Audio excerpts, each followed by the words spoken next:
Friends, welcome back to my channel. दुख से भरी है कौरवों और पांडवों की इकलौती बहन दुशाला की कहानी। महाभारत में सभी ने 100 कौरवों और 5 पांडवों के सुना होगा, लेकिन बहुत कम लोगों को पता है कि कौरवों और पांडवों की एक बहन भी थी जिसका नाम दुशाला था। यूँ तो दुशाला धृतराष्ट्र और गांधारी की इकलौती पुत्री, लेकिन वह पांडवों को भी अपने सगे भाइयों जैसा ही प्यार और सम्मान देती थी। दुशाला इकलौती बहन थी, लेकिन फिर भी उसके जीवन भर दुख से सहे। चलिए जानते हैं दुशाला की कहानी।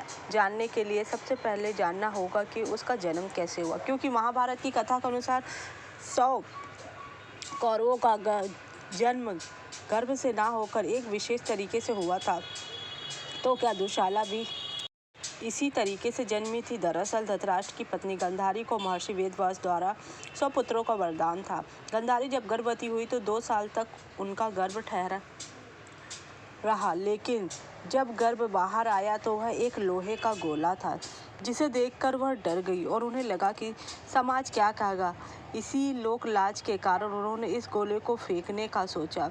वह जब इसे फेंकने जा रही थी तब वेदव्यास जी आ गए और उन्होंने उस लोहे के गोले के 100 छोटे छोटे टुकड़े किए और उन्हीं से 100 अलग अलग मटकियों में रख दिया। कुछ समय बाद इन मटकियों में से 100 कौरवों का जन्म हुआ, लेकिन फिर दुशाला कहाँ से आई? दरअसल ऐसा कहा जाता है कि वेदव्यास जी ने जब उस लोहे के गोले से टुकड़े किए तो 100 टुकड़ों के बदले एक टुकड़ा बच गया था और इसी बचे हुए टुकड़े से जन्म हुआ कौरवों की बहन दुशाला का। इकलौती बहन होने के कारण उसे बचपन से ही बहुत प्यार और दुलार से रखा गया। उसे सभी प्रकार की सुख सुविधाएं मिली थी, लेकिन वह विवाह के बाद से उसके दुख शुरू हो गए। दुशाला का विवाह सिंधु के राजा जयद्रथ के साथ हुआ। जयद्रथ यूँ तो शूरवीर राजा था, लेकिन वह अपने दोहरे व्यक्तित्व के लिए भी जाना जाता था। कभी वह दुशाला से अच्छा व्यवहार करता तो कभी उसे प्रताड़ित करता। दुशाला यूँ तो इतने बड़े राज्य की राजकुमारी थी, लेकिन वह अपने पति से कुछ नहीं कह सकती थी। जयद्रथ ने अपनी सीमाएं तब लांघ दी जब उसने द्रौपदी का अपहरण किया। इसके इस कृत्य से गुस्से में आए पांडवों ने जयद्रथ का वध करने के लिए निकले पड़े। पांडवों ने जयद्रथ को सजा देने के लिए उसका सिर धड़ से अलग करने का निर्णय किया, लेकिन द्रौपदी बीच में आ गई। द्रौपदी ने पांडवों से कहा कि वह इनकी इकलौती बहन दुशाला का सुहाग है और इनकी इस सजा से दुशाला बहुत आहत होगी। पांडवों ने द्रौपदी की बात मान ली। जयद्रथ को मारा तो नहीं, लेकिन उस अपनी पत्नी के अपमान का बदला लेने के लिए उन्होंने जयद्रथ को गंजा कर दिया। शर्मसार हुआ जयद्रथ प्रतिशोध की भावना से भरा था, लेकिन वह यह नहीं चाहता था कि दुनिया उसे बुरी नज़रों से देखे।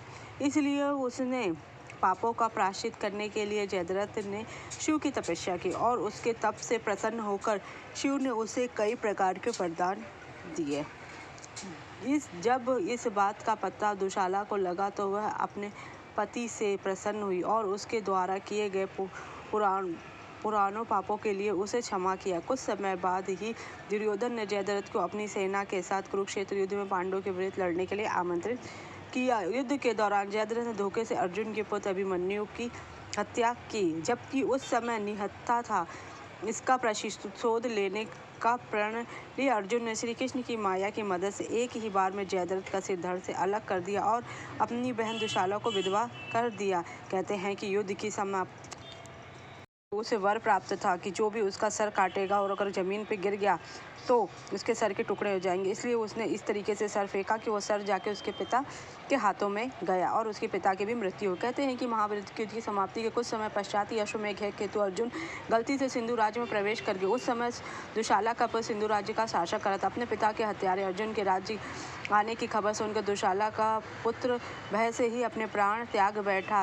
पहले पति फिर पुत्र के वियोग में दुशाला अर्जुन के समक्ष विलाप करने लगी और विनती करने लगी कि उसके वंश को बचा लो। इस समाधान हेतु अर्जुन ने दुशाला के पौत्र को राज्य की गद्दी पर बैठाया और पूर्ण सम्मान के साथ सिंधु राज्य का राजा बना। इस प्रकार कौरव पांडव की इकलौती बहन होने के बाद भी दुशाला का भी सुख का जीवन जी नहीं मिली।